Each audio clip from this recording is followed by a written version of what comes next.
It was a cold winter night when everything changed at the royal palace of Lunaris. Helena, now 35 years old, worked as the royal librarian, a discreet position that allowed her to live in the shadows, far from the spotlight of the court. She had learned long ago that women like her, without noble lineage and without a powerful wolf, did not belong in the world of alphas. But it was not always like this.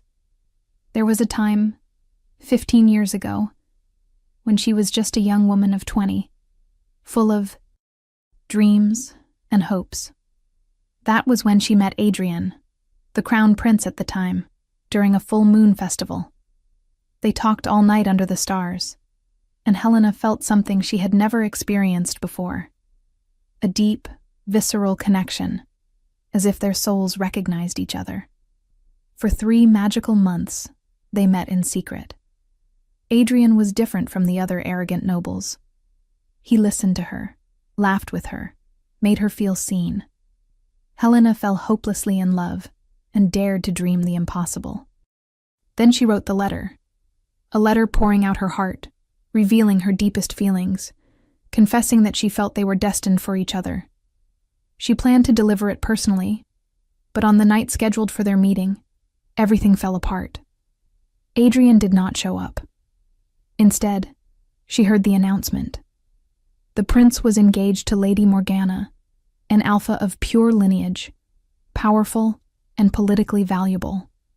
The wedding was scheduled for the following month. Helena felt her world collapse. She never delivered the letter. She kept it at the bottom of a wooden box, along with her shattered dreams, and vowed never to be so foolish again. She accepted the position of librarian, a job that would keep her close to the books she loved, but far from the heart of pack politics. 15 years passed. Adrian became king after his father's death. His marriage to Morgana ended in divorce after 10 years without heirs, a scandal that shook the kingdom. Now, at 40 years old, he ruled. Alone, cold and distant, nothing like the warm young man Helena had known. She saw him sometimes, when she needed to deliver old documents or historical reports. He never recognized her, never showed any sign of memory of that distant summer. To him, she was just another invisible employee, until that fateful night. A violent storm hit the palace. Lightning struck the old wing, causing a fire in the archive section where Helena worked. She ran to save the most valuable documents, but in the confusion, her personal box fell from a high shelf, scattering its contents across the floor. It was then that Marcus, the royal beta and the king's right hand, rushed in to help with the evacuation. Among the scattered papers, he saw something that caught his attention. An old letter, yellowed with time, addressed to Adrian, my prince. Marcus knew that delicate handwriting. He remembered Helena from that summer, 15 years ago. He had always known there was something between her and Adrian, although his friend had never spoken about it after the forced engagement to Morgana. Without Helena noticing, Marcus took the letter with him. 3 days later, during a private meeting, Marcus handed the letter to the king. "Your Majesty, I found this in the archives after the fire. I believe you should read it." Adrian took the letter with indifference, assuming it was just another old document. But when he saw his own name written in that handwriting, something in his chest tightened. He opened the letter and began to read. "My dear Adrian, I write these words with a heart overflowing with feelings that I can no longer keep inside. Since the day we met under the full moon at the festival, my life has changed in ways I never imagined possible. You made me feel seen, heard, valued. When I am with you, I am not just Helena, the young woman without lineage or power. I am someone special, someone who matters. I know that our difference in position makes this complicated. I know that you are the crown prince, and I am just a daughter of Omegas. But when we are together, when you hold my hand and look at me that way, I feel something that goes beyond logic or reason. I feel that we are destined. My wolf, who has always been so quiet and discreet, howls inside me when you approach. It is as if she recognizes something in you, something primal and true. I am afraid of being foolish. I am afraid of seeing signs where there are none. But I cannot ignore what I feel. I cannot pretend that these 3 months have not meant everything to me. So I am writing this letter to be honest with you and with myself. I am in love with you, Adrian. Deeply, completely, irrevocably in love. If you feel a fraction of what I feel, if there is any possibility that we can have a future together, please tell me. Meet me in the rose garden tomorrow at midnight. I will be there, waiting, with this letter in hand and my heart open. But if you do not come, I will understand. I will keep these moments as precious memories and move on. I will not bother you or cause problems.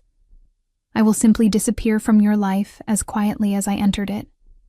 Whatever your decision, I want you to know that these were the happiest months of my life. You gave me the gift of feeling special, even if for a brief moment in time. With all my heart and soul, Helena. Adrian finished reading the letter and was completely paralyzed. His hands were shaking. His heart was beating irregularly. Memories that he had buried deeply began to resurface like an avalanche. Helena. Sweet Helena, with honey-colored eyes and a shy smile. The young woman who had made him laugh like no one else could. The only person with whom he could just be Adrian, not the prince with the weight of 1,000 expectations on his shoulders. He remembered that summer perfectly. Every conversation, every shared laugh, every stolen moment. He had fallen in love with her too, deeply. He was planning to talk to his father, to challenge traditions if necessary. But then his father summoned him to an urgent meeting. The pack was on the verge of a territorial war. The only way to avoid bloodshed was an alliance through marriage with Morgana's clan. His father did not ask, he ordered. It was his duty as prince, as future king. Adrian begged for time, just a few weeks to resolve personal matters. His father refused. The engagement was announced immediately, and he was kept under constant surveillance to ensure he fulfilled his duty. He had planned to find Helena, explain the situation, promise that they would find a way to be together after the political tensions calmed down.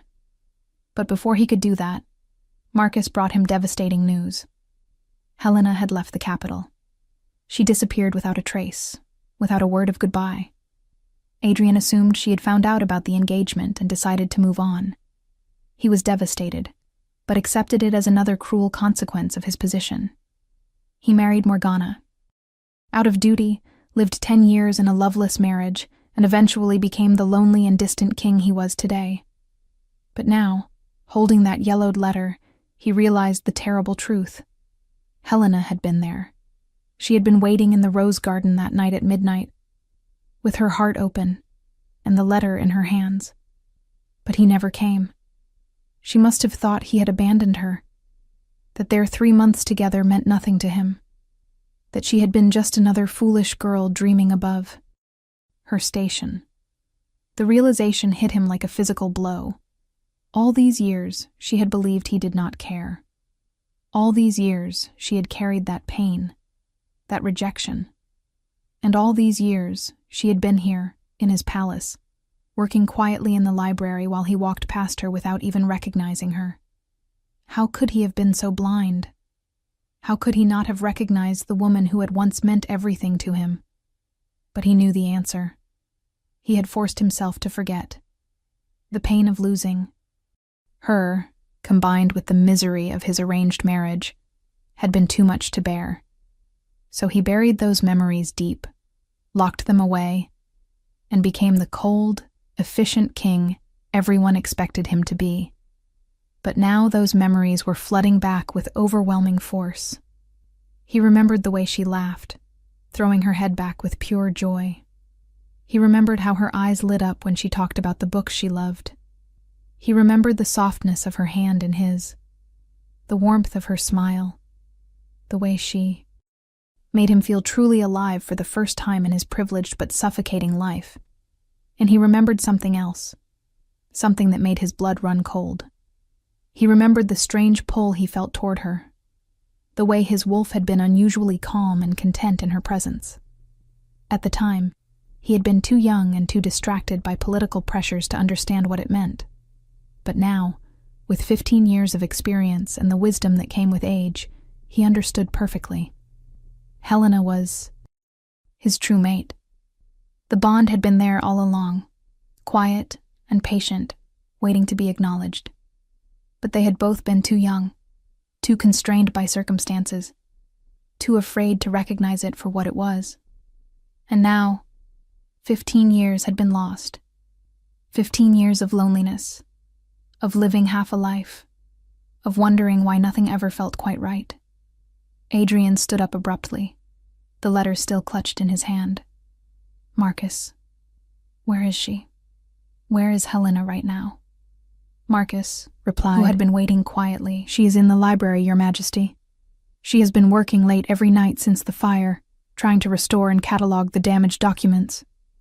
Adrian was already moving toward the door. Marcus called after him, Your Majesty, it is past midnight.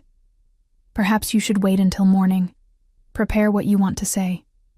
Adrian stopped and turned to face his oldest friend. I already waited once, Marcus. I waited and I lost her. I will not make that mistake again. He strode through the palace. Corridors with purpose, his heart pounding. Guards straightened as he passed, surprised to see their king moving with such urgency at this late hour. He did not care. Nothing mattered except getting to her, seeing her, finally making things right. The library was in the old East Wing, a vast room lined with floor-to-ceiling shelves filled with ancient tomes and historical documents. Soft lamplight glowed from within as Adrian approached. He paused at the doorway, suddenly uncertain. What would he say? How could he possibly explain or apologize for 15 years of pain? Through the doorway, he could see her. Helena stood on a ladder, reaching for a book on a high shelf. She was wearing a simple gray dress, her dark hair pulled back in a practical bun. She looked older, of course, but still beautiful. Still her. As if sensing his presence, she turned and looked down. Their eyes met. He saw the exact moment recognition hit her. Her face went pale, her hand gripping the ladder for support. Your Majesty? She said, her voice barely above a whisper. She quickly descended the ladder and dropped into a formal curtsy, her eyes fixed on the floor. How may I serve you at this late hour? The formality, the distance in her voice, cut him like a knife. But what had he expected? That she would run into his arms after 15 years of silence? He stepped into the library, closing the door behind him. The click of the latch seemed very loud in the quiet room. Helena, he said softly. She flinched at the sound of her name on his lips. Please do not call me that, Your Majesty. I am simply the librarian. We need not pretend any familiarity. Her words were carefully neutral, but he could hear the pain underneath. 15 years of pain, carefully hidden but never healed. He held up the letter. I read this tonight. I need you to know that I never received it. I never knew you were waiting for me that night. Helena's eyes widened as she saw the letter she had written. So long ago, the letter she thought was safely hidden forever. Where did you get that? Her voice was shaking now. That is private. You had no right. I had every right, Adrian said, his voice rough with emotion. Because it was written to me. Because it reveals a truth that I have been blind to for 15 years. Helena, look at me. Please. Slowly, reluctantly, she raised her eyes to meet his. He saw so much in those honey-colored eyes. Pain, yes, but also strength. A life for herself despite the heartbreak she had built. But he also saw something else. Something that made his heart leap. The ember of that old feeling was still there, buried deep, but not extinguished. "I did not abandon you by choice," he said, taking a step closer. "My father summoned me that day. There was a crisis, a threat of war. He forced the engagement to Morgana, announced it before I could speak to you, before I could explain. I tried to find you afterward, but you had disappeared. I thought you had heard about the engagement and left because you wanted nothing to do with me." Helena shook her head, a bitter smile on her lips. "I did hear about the engagement. The whole kingdom heard. It was announced everywhere, celebrated everywhere. And I realized what a fool I had been, thinking that a prince would ever choose someone like me." "You were never a fool," Adrian said fiercely. "You were brave. You were honest about your feelings when I was too coward to be honest about mine. Helena, I loved you. I loved you then, and losing you nearly destroyed me." She laughed, but it was a broken sound. "You loved me? You married another woman within a month. You lived with her for 10 years. You became king and never once looked for me, never once tried to find out what happened to me. How dare you speak of love now, when it is far too late?" "It is not too late," he said, and now he was close enough to reach out, to touch her if he dared. "Helena, you need to understand something. That marriage was a prison. Every day with Morgana was a reminder of what I had lost. We were never happy. We never had a true bond. The marriage ended because we both finally admitted that we were living a lie. And what am I supposed to do with that information?" Helena asked, her voice rising. "Am I supposed to feel sorry for you? You chose duty over love. You made your decision. You do not get to come back 15 years later and ask for forgiveness just because your convenient marriage did not work out. You are." "Right," Adrian said quietly. "I do not deserve your forgiveness. I made choices that hurt you, even if they were not the choices you think I made. But Helena, there is something else you need to know. Something I only fully understood tonight when I read your letter." He took a deep breath, preparing to speak the truth that would change everything. "When you wrote that your wolf recognized something in me, that it howled when I was near, did you know what that meant?" Helena's expression shifted, confusion mixing with her anger. "I thought it meant I was infatuated, that my foolish heart was making me imagine things." "It was not your imagination," Adrian said softly. "It was the bond, the mate bond. Helena, you are my true mate. You always have been. We were both too young, too inexperienced to recognize it fully. But that is what we felt. That is why nothing has ever felt right since we parted. That is why my marriage to Morgana was doomed from the start. That is why I have been half alive. For 15 years. The color drained from Helena's face completely. She swayed, and Adrian reached out instinctively to steady her. The moment his hand touched her arm, they both gasped. The connection was instant, electric, undeniable. Even after 15 years apart, even through all the pain and anger, the bond was still there, waiting to be acknowledged. "No," Helena whispered, pulling away from his touch as if burned. "No, this cannot be true. If we were true mates, we would have known. The bond would have been obvious." "Not necessarily," Adrian said gently. "The mate bond can be subtle, especially when we are young. It grows stronger with proximity, with acknowledgement, with acceptance. But it can also be suppressed by denial, by distance, by pain. We spent 15 years apart, 15 years trying to forget each other. But the bond never disappeared. It was just waiting." Helena wrapped her arms around herself, as if trying to hold herself together.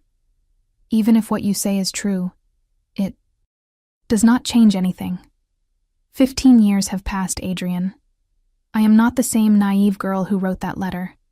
I have built a life here, a quiet life that I am content with. I do not need grand romantic gestures or declarations of destined love. I learned to live without you. You should not have to live without me, Adrian said, his voice breaking. Helena, I know I do not deserve a second chance. I know I hurt you terribly, even if it was not intentional. But fate has given us this opportunity, has brought the truth to light after all these years. Can you honestly tell me you feel nothing? Can you look me in the eye and say that your heart does not recognize mine? Helena met his gaze, and for a long moment, silence stretched between them. When she finally spoke, her voice was barely audible. What I feel does not matter.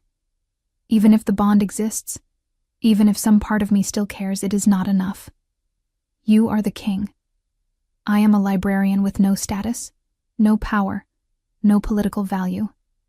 Your court would never accept me. Your advisors would riot. We would face the same obstacles we faced 15 years ago. Except now I am older and wiser, and I know how this story ends.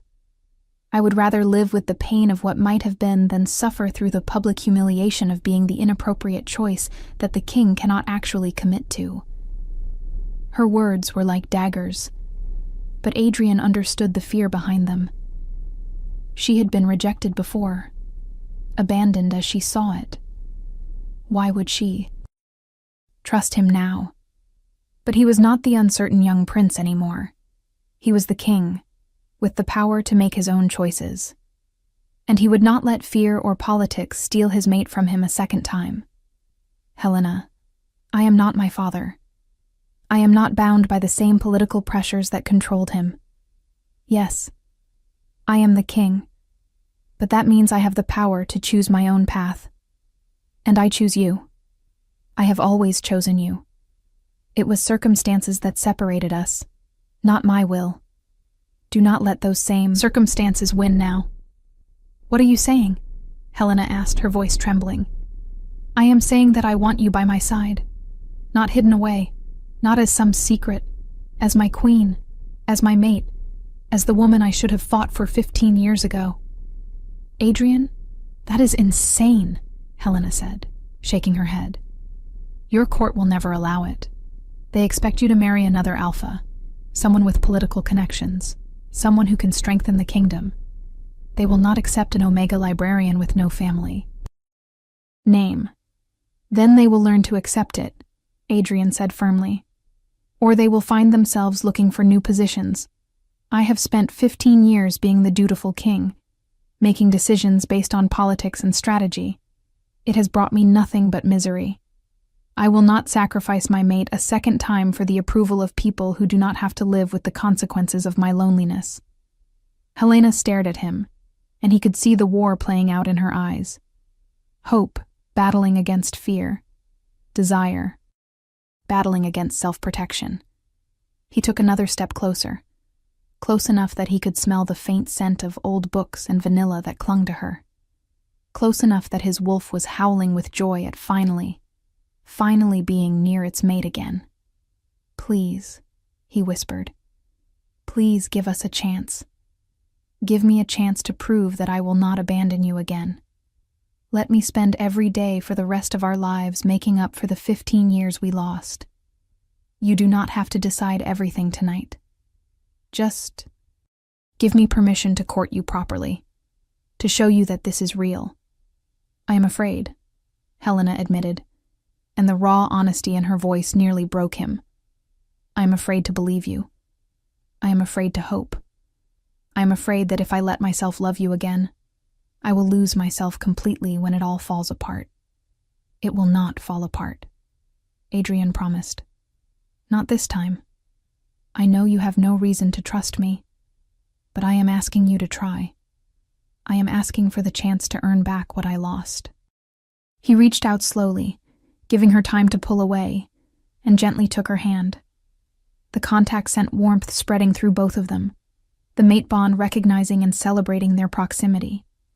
Helena looked down at their joined hands, and a single tear rolled down her cheek. I never stopped loving you, she whispered. I tried. I tried so hard to forget, to move on. But my heart never listened. Every time I saw you in the palace, even from a distance, It was like a knife twisting in my chest. I hated you for what you did to me, but I never stopped loving you. And I never stopped loving you, Adrian said, lifting her hand to his lips and pressing a gentle kiss to her knuckles. You have been the ghost that haunted every moment of my life, every decision I made, every lonely night, every time I tried to feel something for someone else. You were there. The memory of you, the loss of you, the hole you left in my soul. They stood there in the quiet library, hands clasped, years of pain and longing hanging in the air between them. Finally, Helena spoke. If we do this, if I agree to let you court me, there have to be rules. I will not be a secret. I will not be someone you visit in the shadows while you maintain appearances elsewhere. If you truly mean what you say about choosing me, then I need to see evidence of that choice. I need to see you willing to face the disapproval, to fight the battles, to stand by me even when it is difficult. I agree to all of that, Adrian said. Immediately. In fact, I will do you one better. Tomorrow morning I am calling a council meeting. I am going to announce my intention to court you publicly. Let them object. Let them argue. Let them threaten. I will not hide you, Helena. Not now. Not ever. Helena searched his face, looking for any sign of doubt or hesitation. Finding none, she slowly nodded. All right. We can try. But Adrian, I need you to understand something. I am not the same girl you knew. I have become independent. Opinionated. Comfortable with solitude. I will not simply mold myself to fit into your world. If you want me, you get all of me, including the parts that are inconvenient for a queen. I would not want you any other way, Adrian said. And he meant it. The Helena he remembered had been sweet and gentle. But even then, he had glimpsed the strength underneath. 15 years of surviving on her own had only made her stronger, and he loved her for it. He reached up slowly, telegraphing his movements, and cupped her face gently in his palm. She leaned into the touch despite herself, and he saw the exact moment when her walls began to crack. "May I?" he asked softly, his gaze dropping to her lips. Helena hesitated for only a moment before nodding. Yes. The kiss was gentle at first, tentative, 15 years of separation making them almost shy with each other. But then the mate bond flared to life, the recognition and rightness of it overwhelming them both. Helena made a small sound in the back of her throat and pressed closer, her hands coming up to grip the front of his shirt.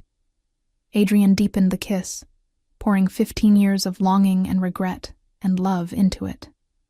When they finally broke apart, both breathing hard, Adrian rested his forehead against hers. "You were mine all along," he whispered, "even when I did not know it, even when we were apart. You were always mine, and I was always yours, and I was always yours," Helena agreed softly. "Even when I hated you, even when I tried to. Forget you, even when I told myself it was impossible. My heart knew the truth."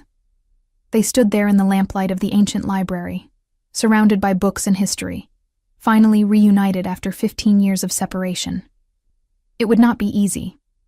The court would object, politics would intrude, there would be battles to fight, and prejudices to overcome. But for the first time in 15 years, both Helena and Adrian felt complete. The next morning, true to his word, Adrian called an emergency. Council meeting. The council chamber filled quickly with confused and curious nobles, advisors, and pack leaders. Marcus stood to Adrian's right, his expression carefully neutral, though those who knew him well could see the satisfaction in his eyes. When everyone was assembled, Adrian stood. He did not waste time with pleasantries. "I have called you all here to make an announcement. I have found my true mate, and I intend to make her my queen." Shocked murmurs rippled through the chamber. Lord Blackwood, one of the older and more traditional advisors, spoke up. "Your Majesty, this is wonderful news. Which Alpha family is she from? We should begin negotiations immediately. She is not from an Alpha family, Adrian said calmly. Her name is Helena, and she has been serving as the royal librarian for the past 15 years. The murmurs turned to shocked gasps and then angry protests. Lord Blackwood's face turned red. Your Majesty, you cannot be serious. A librarian with no family. Connections, no political value, no status? This is absurd. It is also non-negotiable, Adrian said, his voice taking on the hard edge of command. Helena is my true mate. The bond has been confirmed. I will not debate this decision with any of you. But Your Majesty, Lady Whitmore protested, think of the kingdom. Think of the alliances we could make with a proper marriage. Think of the strength that could come from joining with another powerful Alpha family. I have spent 15 years thinking of the kingdom, Adrian said coldly. I married for alliance once before. It brought me nothing but misery, and brought the kingdom no benefits whatsoever. I will not make that mistake again. My mate is Helena. She will be your queen. You will treat her with the respect her position deserves, or you will find yourselves replaced. But the people will never accept her, someone called from the back of the room. An Omega as queen? It is unprecedented. Then we will set a precedent, Adrian said. I am your king. My word is law, and my word is that Helena will be my queen.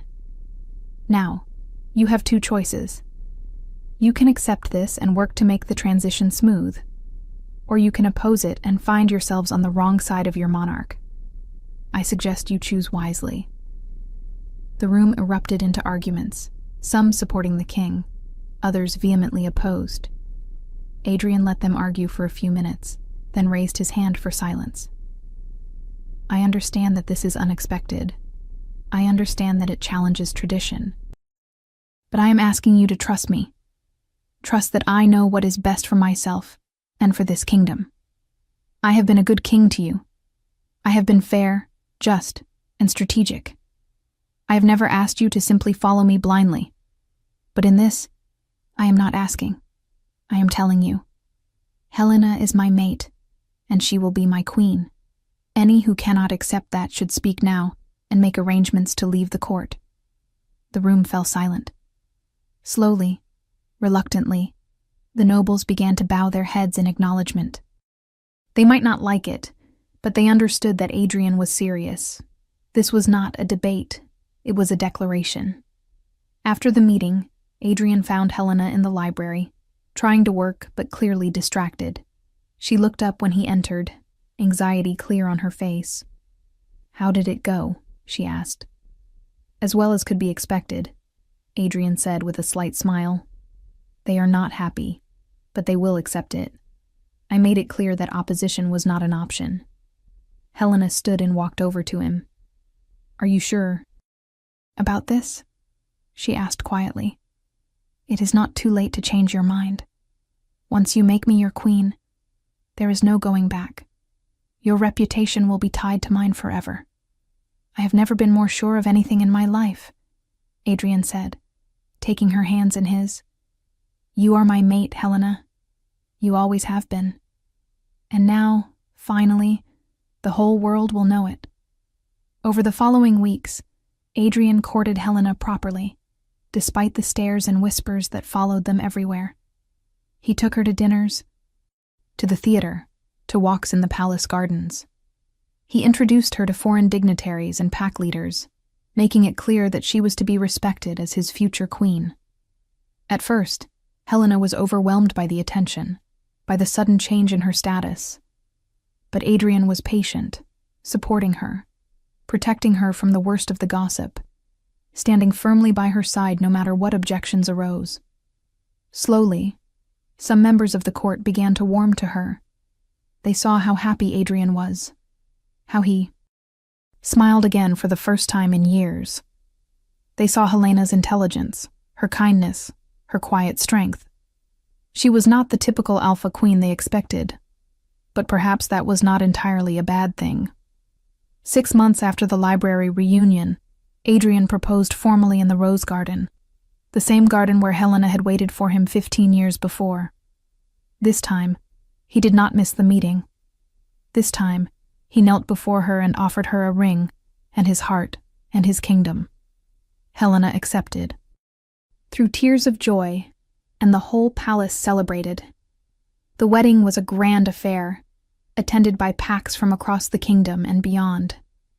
There were still some who disapproved, who whispered that an Omega had no business being queen.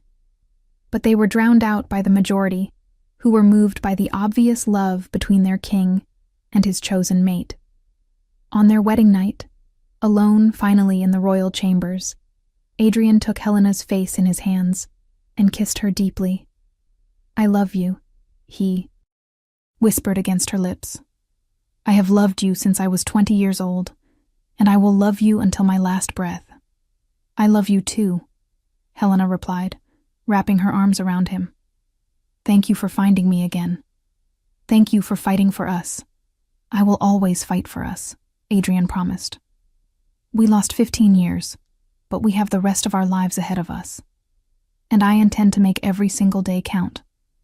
They spent that night celebrating their love. The mate bond fully acknowledged and consummated it. Last, sealing them together as nature had always intended. In the years that followed, Helena proved to be a beloved and capable queen. She opened the royal libraries to the public, established education programs for lower-ranking pack members, and advised Adrian with wisdom and compassion. She faced challenges, of course. There were still those who believed she did not belong, who tried to undermine her or diminish her role. But Adrian stood by her through every challenge, making it clear that anyone who disrespected his queen disrespected him. Helena grew into her role with grace and strength, never losing the core of who she was even as she adapted to her new position. She remained thoughtful, kind, and surprisingly fierce when defending those she loved or fighting for what she believed was right.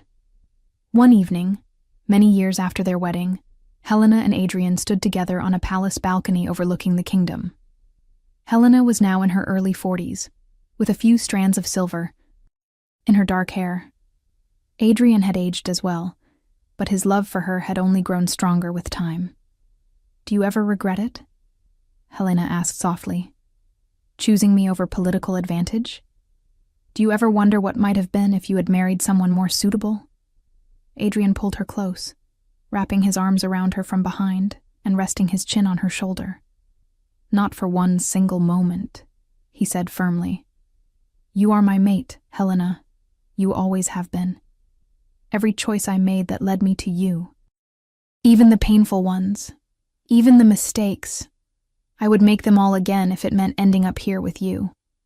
Helena leaned back into his embrace, feeling the solid warmth of him, the absolute certainty of the mate bond that connected them. "It took us 15 years to find our way back to each other," she mused. 15 years of pain and loneliness and lost time. "But we found each other in the end," Adrian said. "That is what matters. We were always meant to be together. The universe just took the long way around to get us here." Helena turned in his arms to face him, reaching up to touch his face gently. "Sometimes I still cannot believe this is real, that I am here with you, that I am your queen, that we finally got our happy ending." "Believe it," Adrian said, capturing her hand and pressing a kiss to her palm. "You are mine, and I am yours. You were mine all along, from the moment we met under the full moon all those years ago. I was just too blind to claim you when I had the chance, but I see clearly now, and I will never let you go again." They kissed under the stars, the same stars that had witnessed their first meeting 20 years before. The journey had been long and painful, filled with misunderstandings and lost time. But in the end, fate had brought them together again. The letter that Helena had hidden for years had finally been read, and the truth it contained had set them both free. Some love stories follow a straight path from beginning to end. Others take detours, face obstacles, suffer through years of separation. but true mates always find their way back to each other. Always. And as Helena and Adrian stood together on that balcony, king and queen, mates and partners, they knew that their love had been worth every moment of waiting, every tear shed, every year of loneliness. Because some bonds are so strong that not even time itself can break them. If you enjoyed this story of second chance love and destined mates, please like this video and subscribe to our channel for more supernatural romance stories. Leave a comment below telling us which part of Helena and Adrian's journey moved you most. Should we create more stories about couples who find their way back to each other after years apart? Let us know. And remember, true love is worth fighting for, no matter how long it takes or how many obstacles stand in the way. Thank you for watching, and until next time, may you find your own happily ever after.